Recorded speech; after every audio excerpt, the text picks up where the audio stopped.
والنجم والشجر يسجدان وفضل زمانا على زمان الدنيا एक मिसल कागज फूल है ये दुनिया एक मिसल कागज फूल है। সামনে কি এরকম হাফিজুর রহমান সিদ্দিকের মতো মাঠে ময়দানে বা ওয়াজ করার ইচ্ছা আছে কিনা? এটা শুধু বাস যেমন একজন মানুষ গজল নকল করে গজল আরেকজনের থেকে শিখে বা আরেকজনের গজলটাই মানে জাতির সামনে বলে, এমনই আর কি একটা বলার। আসসালামু আলাইকুম রহমতুল্লাহি ওয়া বারাকাতুহু। সম্মানিত দর্শকবৃন্দু, দেশ এবং প্রবাস থেকে যারা দেখছেন তাদের সকলকে আন্তরিক মোবারকবাদ জানিয়ে শুরু করছি আজকে আমাদের এই ভিডিও। সম্মানিত দর্শকবৃন্দু, আমাদের সাথে উপস্থিত রয়েছেন জি মোহতারাম। তার ব্যাপারে এতটুকু পরিচয় দেওয়া আমার কাছে যথেষ্ট মনে হচ্ছে যে আপনারা গত কয়েকদিন যাবৎ সোশ্যাল মিডিয়াতে হাটহাজারী মাদ্রাসার দর্সে হাদিসে মুসালসালের এবারত পড়া একটা ভিডিও আপনারা পেয়েছেন।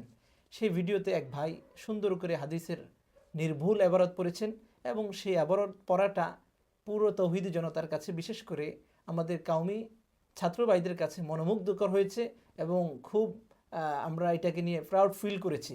তো সেই ভাইটির সাথে আজকে আমরা কথা বলবো এবং জানবো কিভাবে তিনি এত দূর এগিয়ে এসেছেন এবং তার এরকম এবারত পড়ার কারিশমাটা কিভাবে তিনি অর্জন করেছেন। তো আসসালামু আলাইকুম রহমতুল্লাহ। ওয়ালাইকুম আসসালাম রহমতুল্লাহ। আমরা আপনার সেই ভিডিওটা দেখেছি খুব সুন্দর করে এবং উপভোগ করেছি যে এত চমৎকার করে হাদিসের এবারত পড়েছেন। এটা কিভাবে সম্ভব, কিভাবে আপনি এই যোগ্যতাটা লাভ করেছেন? আলহামদুলিল্লাহ, এবারত পড়ার বিষয়টা যেটা আপনি প্রশ্ন করলেন, ছোটকাল থেকে আলহামদুলিল্লাহ প্রত্যেক জামাতে এবারত পড়ার চেষ্টা করতাম।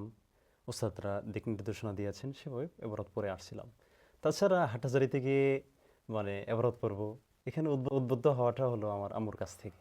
মাশাআল্লাহ। আমার আম্মা যান, উনি ছোটকাল থেকে আমরা তিন ভাই মাদ্রাসা লাইনে পড়াশোনা করি। আমার বড় ভাই মুফতি সাহেব একজন বিশিষ্ট ওয়াইজও বটে। আমার ছোট ভাইও পড়ালেখা করতেছেন মাদারীনগর মাদ্রাসায়।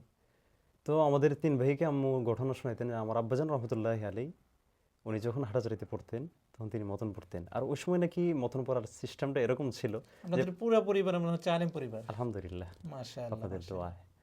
তো আব্বাজান রহমতুল্লাহ আলাই যখন দারুল হাদিসে পড়েন হাটাজারির, তখনকার নিয়ম ছিল প্রত্যেক জেলা ভিত্তিক এক একজন মতন পড়তেন আর কি। তো নরসিংদী জেলা থেকে হাদিসের আবারত পড়তেন।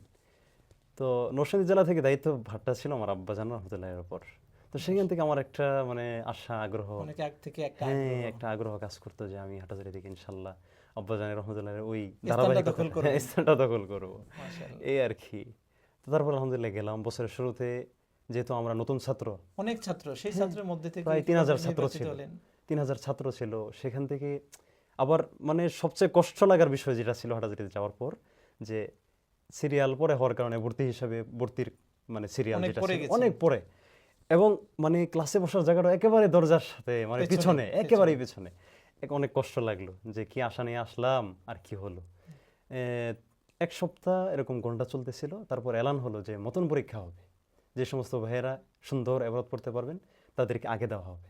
বাস আমি আলহামদুলিল্লাহ আল্লাহ তাআলার উপর মানে ভরসা করে মতন পড়া শুরু করলাম, চেষ্টা করলাম। কিছুদিন মেহনত করে যখন পরীক্ষা দিলাম, পড়াটা কাদের সামনে আপনারা পরীক্ষা দিয়েছেন বা কারা ইন্টারভিউ দিয়েছিল? নাম দেয় যারা মতন পড়ার ইচ্ছা থাকে, ইচ্ছা করেন, তারা নাম দেন। তো সেই নাম অনুযায়ী পরীক্ষা হয় আর কি। এই পরীক্ষাটা নেয় কারা? ওস্তাদরা পরীক্ষা নেন। হাটাজারি মাদ্রাসার একজন শিক্ষক মুফতি আবু সাঈদ সাহেব দামাত বরকাতহুম, উনি পরীক্ষা নিয়েছিলেন। এবং ঘটনাক্রমে আলহামদুলিল্লাহ আমার সৌভাগ্য ছিল সেই পরীক্ষাতে আমি প্রথম স্থান অধিকার করি। তো সেখান থেকে খুব মতন পড়া হয়। বছর শেষ দিকে তো প্রতিদিন এত বড় এদারা হাটহাজারি দারুল হাদিসের মধ্যেও বছর শেষ দিকে আমার 3 থেকে 4টা মতনও পড়া হয়েছে, এমন দিন গেছে। এবং সবচাইতে বেশি যে কিতাবের মতন পড়তাম সেটা হচ্ছে বুখারী। মানে বর্তমান শেখুল হাদিস, শেখুল হাদিস যিনি শেখ আহমদ সাহেব, ওনার কিতাব সবচেয়ে বেশি পড়া হয়। এবং ওনার কাছেই আমি হাদিসে মুসালসালের যে পড়াটা আপনারা দেখেছেন সোশ্যাল মিডিয়ায় একটু ভাইরাল হয়েছে, সেই পড়াটা পড়েছিলাম। মাশাআল্লাহ, সুর তো অনেক চমৎকার। তো মনে হয় ছোটকাল থেকে মানে গজল, নাত, বিভিন্ন ইসলামী সঙ্গীত পরিবেশন করার একটা অভ্যেস মনে হয় আছে ছোটকাল থেকে। গজল যেটা আসলে বাংলা গজল গাওয়া তেমন হয় না, তবে আমরা যেহেতু মেখল দরজা মাদ্রাসায় পড়াশোনা করছি, তো শের আশার মানে উর্দু, ফার্সি, আরবিক মানে কবিতা। কাব্য, কবিতা এগুলো খুব চর্চা হয়েছে। মাশাআল্লাহ, ফার্সিতে তো বহু কিতাব পড়ছি, মাশাআল্লাহ। আলহামদুলিল্লাহ পড়া হয়েছে। আচ্ছা, আমাদের বাংলাদেশের বিভিন্ন ওয়াইজরা আছেন, তারাও কিন্তু বিভিন্ন উর্দু, ফার্সি কবিতা এরকম শুনিয়ে থাকেন খুব সুন্দর সুর দিয়ে। আমার যেহেতু আপনারা পড়ে এসেছেন, তো আপনার এই ওয়াজের মঞ্চে বা ওয়াজের ক্ষেত্রে কোন কোন আলেমদেরকে দেখে এরকম বিভিন্ন কবিতা আপনারা নকল করেছেন বা আপনি নকল করতে পারেন, একটু যদি আমাদের দর্শকদেরকে একটু শোনাতেন, আমরাও শুনতাম। এরকম করে আপনার প্রিয় ব্যক্তিত্ব আছে কিনা যার নামটা একটু উল্লেখ করার সাথে সাথে সেই সুরটা একটু আমাদের সামনে গেয়ে শুনাইলেন। আসলে কি এরকম মানে ইউটিউবে, ফেসবুকে খুব বেশি ভিডিও দেখা হয় না, ওয়াজ মাহফিলও শোনা হয় না।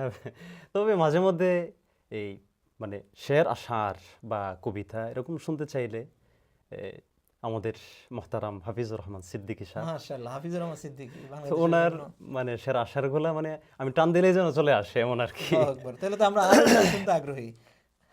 একটু আমাদেরকে ওনার শের বা কবিতা বা ওনার যে কোনো গজলও হতে পারে, উনি তো অনেক গজলও গান কবিতাও পেশ করেন, তো সেখান থেকে আপনি একটু আমাদেরকে শোনান, আমরা একটু শুনি। তাহলে আমি উর্দুতে ওনার হ্যাঁ, উর্দুতে মোহতারাম হাফিজুর রহমান সিদ্দিকী সাহেবের সমস্যা নেই। উর্দুতে গাওয়া ওনার কণ্ঠে একটা কবিতা আপনাদের সামনে আবৃত্তি করি। जिंदगी में बंदगी तो करना है, जिंदगी बे बंदगी शर्मिंदा है, जिंदगी में बंदगी तो करना है, जिंदगी बे बंदगी शर्मिंदा है, आए थे हम कुछ न कुछ खरीदने को, जैसे हो रोशन मेरे कल्बो रूहो, आए थे हम कुछ न कुछ खरीदने को,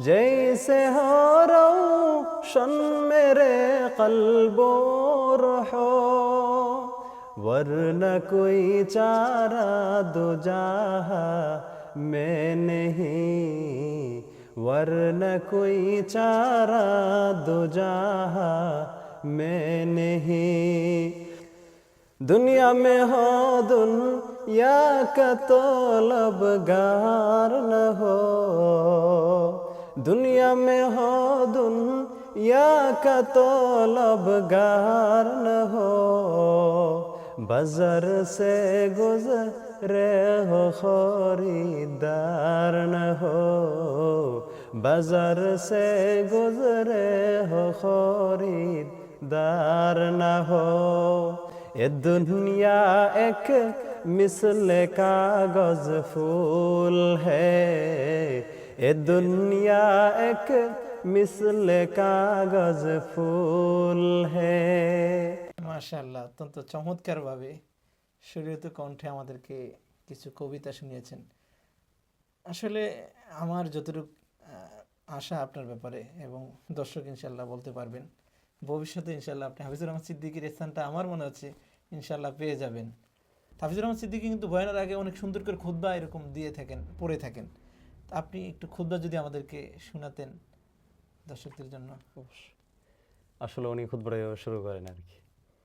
আলহামদুলিল্লাহিল্লাযী জাআলা আশ-শামসা ওয়াল কামারা বিহুসবান ওয়ান নাজমা ওয়াশ-শাজারা ইয়াসজুদান ওয়া ফাদ্দালা জামানান আলা জামান কামা ফাদ্দালা মাকানান আলা মাকান وإنسانا على إنسان এরকম আর কি। মাশাআল্লাহ, অত্যন্ত চমৎকার।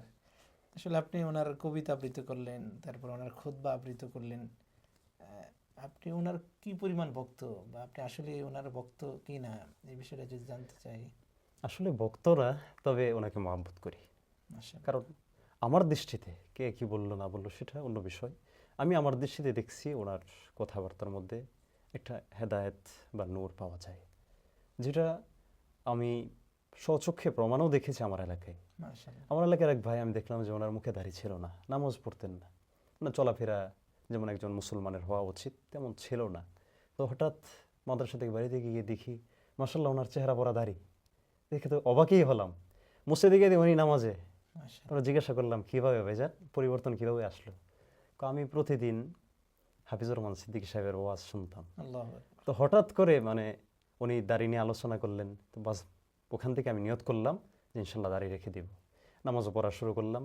এবং আমাকে আল্লাহ তাআলা একটা সন্তান দিয়েছেন, তার নামও রাখছি হাফিজুর রহমান সিদ্দিকী সাহেবের নামে, হাফিজুর আল্লাহু রহমান। আকবার। তো যে যাই বলুক না বলুক ওনার কথার মধ্যে আসর আছেন। যেমনটা আমি একদিন নরসিংদীর সফরে আমার ওস্তাদ মুফতি শামসুদ্দ আশরাফি হাফিজাহুল্লাহ, মাশাআল্লাহ। ওনার সাথে আমি সফরে ছিলাম। তো হজরতের মোবাইলে হঠাৎ করে হাফিজুর রহমান সিদ্দিকী সাহেবের ওয়াজ বেজে উঠলো। তো হুজুর দেখলাম যে বা একটু ওয়াজ শুনতেছিলেন। তো আমি হঠাৎ করে মানে হুজুরকে পরীক্ষা করার জন্য, হুজুর দেখি হাফিজুর রহমান সিদ্দিকী সাহেব সম্পর্কে ওনার মতামত কি, তো এটা জানার জন্য আমি হুজুরকে প্রশ্ন করলাম, হুজুর ওনার কথাবার্তা আমার কাছে ভালো লাগে, কথার মধ্যে কিন্তু একটা আসর, হেদায়াত, একটা রুহানিয়ত কিন্তু আছে। তো হুজুর বললেন শামসুদ্দ আশরাফি সাহেব, উনি বলতেছেন অবশ্যই আছে। আসলে একটু জানতে চাই যে আসলে হাফিজুর রহমান সিদ্দিক তো একজন বক্তা, আপনি তার সুরে এরকম কিছু কবিতা পড়লেন, সামনে কি এরকম হাফিজুর রহমান সিদ্দিকের মতো মাঠে ময়দানে বক্তৃতা বা ওয়াজ করার ইচ্ছা আছে কিনা? আসলে আমি ছোটকালেই আব্বাজান রহমতুল্লাহ এই দুনিয়া থেকে চলে যান, আল্লাহ ওনাকে জান্নাত নসিব করেন। আমিন আমিন আমিন। তো মানে আমার আম্মাই যেন আমার আব্বা, উনি আমার মা, উনিই সব কিছু। তো আমার আম্মা বলছিলেন, বাবা, আম্মা কয়েকটা আলোচনা শুনেছেন আমার ওয়াজ মাহফিল দু একটা, তো এই ভিডিওগুলো আমার আম্মার সামনেও আসে। আমার বড় ভাই মুফতি আনাইতুল্লাহ আমিনপুরি দামাত বরকাতুহুল আলিয়া, উনি আম্মাকে দেখিয়েছেন। তো আম্মা বলছেন, বাবা সুর দিয়ে ওয়াজ করা আমি পছন্দ না, মানে যারা করে তারা সব ঠিক আছেন, তাদের জায়গায় সব ঠিক, তুমি মানে সুর দিয়ে ওয়াজ করতে যাইও না। তো সেই হিসাবে আসলে সুর দিয়ে কাউকে নকল করা, এটা আমার এই যে মানে শেরটা কবিতাটা শুনলাম, এটা শুধু বাস যেমন একজন মানুষ গজল নকল করে, গজল আরেকজনের থেকে শিখে বা আরেকজনের গজলটাই মানে জাতির সামনে বলে, এমনই আর কি একটা বলা আর কি। এমনি কি ময়দানে ওয়াজ করার ইচ্ছা বিলকুল নেই নাকি করবেন? না আলহামদুলিল্লাহ, অবশ্যই যদি আল্লাহ পাক কাজে লাগান, যেহেতু ভিতরে প্রতিভা আছে, সে প্রতিভা তো ধরে রাখতেই হবে, বা জাতির সামনে সহি তরিকায় যদি মানুষের কাছে, জাতির সামনে উম্মতের কাছে দাওয়াত পৌঁছে দেওয়া যায়, সেটা তো অবশ্যই প্রশংসনীয়, সেটা তো করবোই। তো এখন তো মনে হয় পড়াশোনায় আছেন না, কতদিন আরো থাকবেন? এই তো এই বছর ইফতা প্রায় তো শেষ দিকে, বছরটা শেষ হয়ে গেছে দেখতে দেখতেই, আর হয়তো রমজান পর্যন্ত রমজান আছেন। পর্যন্ত। মাশাআল্লাহ। এরপরে সামনের জীবন কিভাবে কন্টিনিউ করবেন, কোন লাইনে আপনি সময় পার করবেন? আসলে কষ্ট করে পড়াশোনা করা তো, তো আলহামদুলিল্লাহ কিতাবাদি যতটুকু পড়েছি, নিজের উপরে নিজের এতটুকু আস্থা আছে যে সে কিতাবগুলো পড়ানো যাবে, বিধায় নিয়ত কিছু তলেবুল ইলম গড়ে তোলা, পাশাপাশি উম্মতের ময়দানে, দাওয়াতের ময়দানে কাজ করারও কিছু খেয়াল আছে। তো মোহতারাম অনেক সুন্দর করে আমাদেরকে কবিতা আবৃত্ত করে শোনালেন এবং দর্শকদেরকে বিভিন্ন খুতবা এবং নাত এবং বিভিন্ন কবিতা আবৃত্ত করে শোনানোর জন্য আপনাকে অসংখ্য অসংখ্য ধন্যবাদ। প্রিয় দর্শক, শেষ পর্যায়ে এসে আমি এতটুকু কথা আপনাদের কাছে আরজ করতে চাই যে এক হাফিজুর রহমান সিদ্দিকী এই বাংলাদেশের জন্য এসেছেন। তা আলহামদুলিল্লাহ ওনার ওয়াজ, ওনার তাফসির এবং ওনার কথার, ওনার আমলের মাধ্যমে ওনাকে দেখে এই বাংলাদেশের হাজারো হাজারো লক্ষ লক্ষ এরকম যুবক যারা বেপথে ছিল, খারাপ পথে ছিল, এরকম তারা এখন সুপথে এরকম এসেছে। তো আসলে এই জাতীয় কিছু ব্যক্তি আমাদের দেশের জন্য, আমাদের মানুষের জন্য খুব বেশি প্রয়োজন। এই জন্য হাফিজ রহমান সিদ্দিক যেভাবে গড়ে উঠেছে, যে স্থান থেকে এসেছে, সেই স্থানগুলোর সাথে, সেই প্রতিষ্ঠানগুলোর সাথে আমরা আমাদের সন্তানদেরকে লাগিয়ে দিব, আমাদের সন্তানদেরকে সেই পথে পরিচালিত করব। তাহলে আমাদের ঘরেও আল্লাহ তাআলা চাহেন তো হাফিজুর রহমানের মতো বড় বড় এরকম আলোকবর্তিকা আমাদের জন্য আসবেন। এবং যে প্রিয় ভাইয়ের সাথে আমরা আলোচনা করলাম, তার সুর শুনলাম, আল্লাহ তাআলা এই ভাইটিকেও পরবর্তীতে হাফিজুর রহমানের চেয়েও বড় আলেম হিসাবে আমাদের জন্য কবুল আর মঞ্জুর করেন, সেই দোয়া আল্লাহ তাআলার কাছে করে আজকের আলোচনা এখানেই সমাপ্ত করলাম। আসসালামু আলাইকুম ওয়া রাহমাতুল্লাহ।